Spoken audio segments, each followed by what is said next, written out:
Here we are in the Rhinebeck Fire Department with Charles Lehr, 51-year member. Charlie, why did you join the fire department? Scott Fisher, he pulled the engines out on every Saturday when George Crowley went around testing the fireboxes, and he was washing the equipment. So I stopped and helped him wash the fire truck. And that was around 1968. There was a picnic. My father was a life member with the department. That is, he had 61 years in the fire department in 2001 when he passed away. So when the alarm was on Livingston Street, I had to stay behind. And that's when I said, hey, I want to be part of this. I don't want to be left behind with the little kids. Mm-hmm. And that's great. What was your most unique experience as a member here? it was around Thanksgiving. My bride and family were having a Thanksgiving dinner at home, and the alarm was up on Hilltop Road, and a gas tank exploded. The father-to-be and this 16-year-old, I believe he was, died, and the 16-year-old was under the car. At first, the father-to-be was pulled out by the fire department, but then we pulled out the young boy and put him in a body bag. And so that Thanksgiving, and I can't remember the year, but it had to be in the 85, 84, was the grisliest for me, the experience. Do you remember your first fire? Yes, it was a stagecoach out by Wittenberg Church. I've done an oil painting of it, and I don't have it here. Okay, George Mielek was driving the engine. Later on, he became fire chief. And Sandy Williams, clowning around on the radio, said, "Look out for the flaming arrows." This was after the fire was out. And the county, it was a joke because Rhinebeck put out a stagecoach fire. Somebody had set it on fire, arson. And in fact, the engine, it was a young fire engine stored across the street, which then was the community garage. And it was its first time putting out a fire, I believe. That's great. What was the biggest fire you went to? Remember that? Wow. They're all big. Okay, the nastiest was when Cole Palin's home was set on fire by this young man who was going around setting fires in the county. He burned down Carvel's place out there where the golf course is. He did a lot of arsons. But this time he didn't get out of the home, and he ended up dying. And Woody Deersay was a county arson investigator and a chief of Rhinebeck. He found the kid's corpse. How he did that, I don't know, but probably stepped on him. That was the grisliest fire of watching Cole Palin's home burn. Mm-hmm. What was the most serious incident you participated in? 3 kids. They were coming down 9G, across the overpass. The car slid. It ended up hitting a telephone pole. It twisted the telephone pole. And we had just had a drill at the fairgrounds, an incident drill. And we were at the old firehouse, and everyone's running down the steps, and we jumped on the back of the old Dodge. And at that time, our young fire engine, which was again stored over here at the community garage, Mike Keyhole and George Crowley had driven it for gasoline at the mobile station on 308, and then they were the first on the scene. And laying on the ground, I'll use their first names. Lincoln, he had died.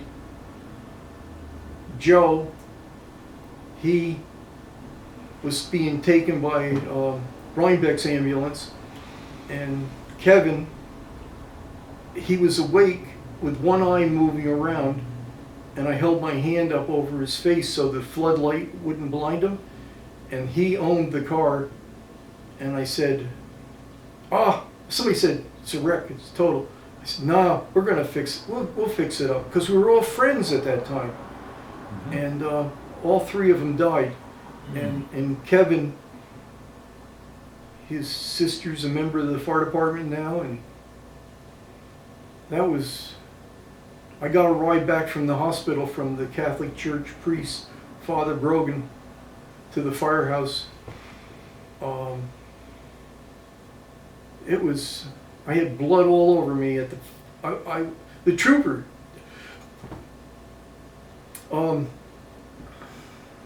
Rudy Reichelt, we rode in the trooper's car up to the hospital. And when he took the 99G intersection, I slid right across the back seat. And so I had no way to get back to the firehouse, so the Catholic Father Brogan took me back. But Rudy Reichelt got me up there, and we went out on the engine. But that incident, because Lincoln, we had hunted together, and and Sandy Williams was chief at the time. Okay, he's a famous guy, right? Also, did you ride in the back step of an engine? Oh yeah. What was that like? That was the going to that incident that I just described, the automobile accident on 9G. Yeah, we put your arm around the bar across the back and hung on. Hold on to your dear life? Oh, when we came out of the firehouse, I'm not sure who the driver was. Well, maybe I do, but I won't mention his name. We all, our feet, I believe, left the back step. And we were only going about 5-10 miles an hour, but he turned on a 90-degree turn and right to the traffic light. You think it was a good idea that they end riding on the back step? The last time I saw it done was this Memorial Day. The bagpipe players in the Memorial Day parade were hanging on the back step of our engine. Okay. What is the biggest difference you have seen in the fire department from when you joined until today? Equipment. Wow. We had rubber coats, and they did have, before the Scott packs, these cylinders that they had a tank or filter thing in front of them, and the mask. The masks usually stayed the same, but the way then the bottle came along behind us, and now probably they're aluminum tanks, but back then they were steel, and they had to be pressure treated every 5 years at Nichols Oxygen. Yeah, pretty heavy, huh? Yeah, and the regulators now they have alarms in them. Back then they didn't. When 9/11 happened, all those who didn't make it out, their alarm pass systems the bells were ringing. Yeah, I remember hearing that, on TV. Now, how were you notified when there was a fire when you first joined? Did you have a plectron? No. Wait a minute, I take this back. I didn't have a plectron. My father had the plectron. Okay. And I inherited his in 1969.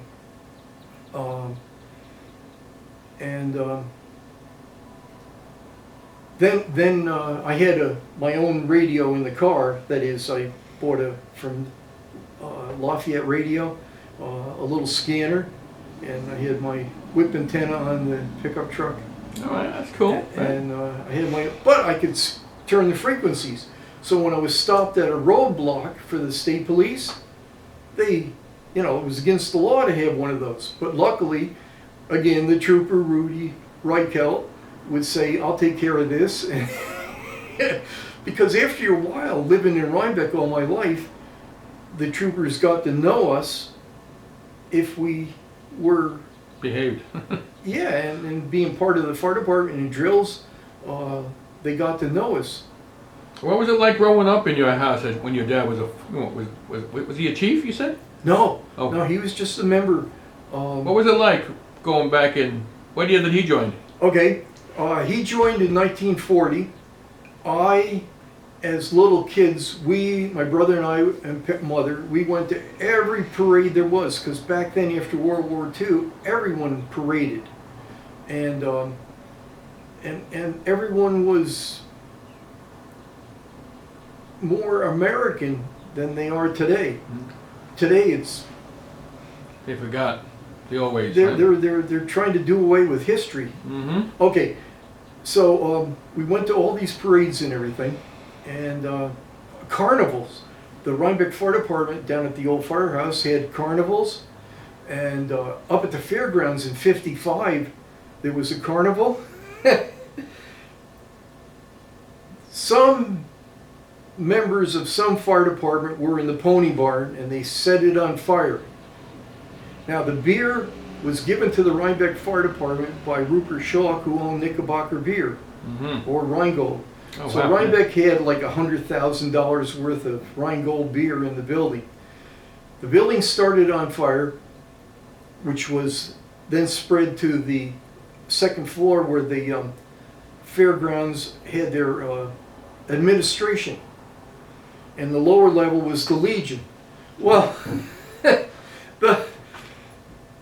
I saw the flames through one of the wooden buildings, and I started running down the midway, yelling, "Fire, fire!" And Gene Chilelli grabbed a hold of me, and my feet were going, and he says, "Where's the fire?" And I went, "There!" And he looked, and there's the smoke going up in the air, and the awning had started to disappear. One said information, the other said state police. And the men were climbing off the Ferris wheel, and there was no order in the village. Statz's Dairy brought milk trucks with water to the fire scene at the fairgrounds in '55, I believe it was. The reservoir, which was the size of a huge swimming pool, emptied out in no time at all up on Violet Hill. Rhinebeck was hurting for water. That's why they ended up getting a water treatment plant down in Rhinecliff and sucking water out of the Hudson River until the zebra mussels plugged up everything. Wow. But we had cisterns in Rhinebeck, and they put the suction in and sucked the water out. Then they put the plumbing in, fire hydrants. But when Pocahontas was in service from 1859? Yeah. The last fire that Pocahontas put out, I was told, was in 1909, the Lutheran church over here on Livingston Center, and the lot is still vacant. And the building, I was told the hand tub was used on the corner sucking out water from the cistern. Our old firehouse down here had, in the middle of the radio room floor, a door. You opened it up and there was water underneath the, there was no cellar, it was a big cistern full of water. Stream or a tank or? I guess it was just groundwater. Wow, amazing. But then again, maybe the storm drains in the village, because right now, in the village, underneath the Rhinebeck traffic light, there's a huge chasm of brick. And they used to go, well, all the storm water laid in there for a fire if it was in the village. And the Rhinebeck Water Department may have filled it in by now, but it was a medieval, all brick. Pretty big, eh? Oh, it was the size of the intersection down there. Now, what is the difference you've seen in the equipment during your membership? Like, the trucks and whatnot. Well, they put baffles in the trucks now. Mm-hmm. Way back in the 40s and 50s, a fire engine had to empty out at its firehouse before coming to a parade. Example, in '55 when the fairgrounds burned, Mm-hmm. none of those engines had water in them. they had to empty out their tanks, or the fire engine would roll over. Now the baffles in the tank keep the engine from rolling over when it goes around a quarter. The pump sizes, our old Dodge, which is a 55, I believe it had a 60-gallon-a-minute pump, and now they're 1,000, 1,500, maybe Yeah. even more. Did you ever drive any of the trucks? Only the panel truck. Okay. In the late 50s, a number of children drowned in Lake, let's try this again, Sapasco. So the Rhinebeck Fire Department wanted a vehicle to put their equipment in to get, for emergencies. And they went around with the coin cards. Everyone put a quarter in the cards, and after maybe $5, Mm-hmm. and then they took that money and bought a 1961 panel truck. And later on, oxygen cylinders were put in it, because the only way to get oxygen was to have Nichols Oxygen come to the firehouse, Mm-hmm. or take the bottles down to Nichols Oxygen. You have them fill them up, right? Uh-huh. Wow. So Pretty when good. those 3-4 children drowned, the rescue squad became part of the Northern Dutchess Hospital, Rhinebeck Rescue, and there's their pictures up there. Mm-hmm. Don Dapson, our funeral director, and he was also president of the Rhinebeck Savings Bank. He had the phone, so when you called in a fire, it rang in his home, and then he set the siren off for the fire department to come. Now, the fireboxes were a whole different story. You pulled the firebox and it automatically, but then they could do the testing at the firehouse. But I believe Kingston or East Kingston ended up owning Rhinebeck's fireboxes, and the tape. Oh, Rhinebeck didn't want them anymore? The town? You had 911. Mm-hmm. And So actually, our system started at the Dutchess County Sheriff's Office, Mm-hmm. and Bob Brownell in 1960 or 61, when he was in high school, was a trainee, and then he became a dispatcher before he went to college out in Indiana someplace. And he worked for the county, a summer job. And then they moved to Creek Road, the fire training center, in the early 60s. Mm-hmm. So, it all started at the sheriff's office. Wow. The sheriff's department's been around a long time. I think over 150 years, right? Now, Bud Puttenberg's father had a tavern across the street from Rhinebeck Firehouse. Charlie Harder had a tavern across from Rhinebeck Firehouse. There was another tavern next to where the Ford garage used to be.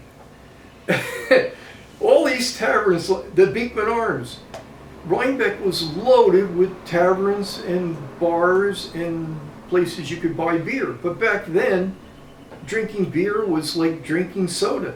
Mm-hmm. And then things got kind of with government, but they all smoked, they all drank, and as children, we would sit in there eating oyster crackers and drinking soda while the firemen were waiting for an alarm, and then they'd rush out of the taverns, get on the equipment, and we as children would end up playing in the front yard of the Beekman Arms and waiting for the fire equipment to come back, and then they would sometimes play they would go up West Chestnut and then come down Oak Street and come in the other direction, so we children wouldn't know that they were, and we wouldn't be in the way of them backing the equipment back into the firehouse. Now, do you belong to any other organizations in the fire medic service? Just the Rhinebeck Rescue Squad, Mm-hmm. but Rhinebeck Fire Department took it over within about a year. Okay. I got to go to a dinner at the Beekman Arms with the rescue squad.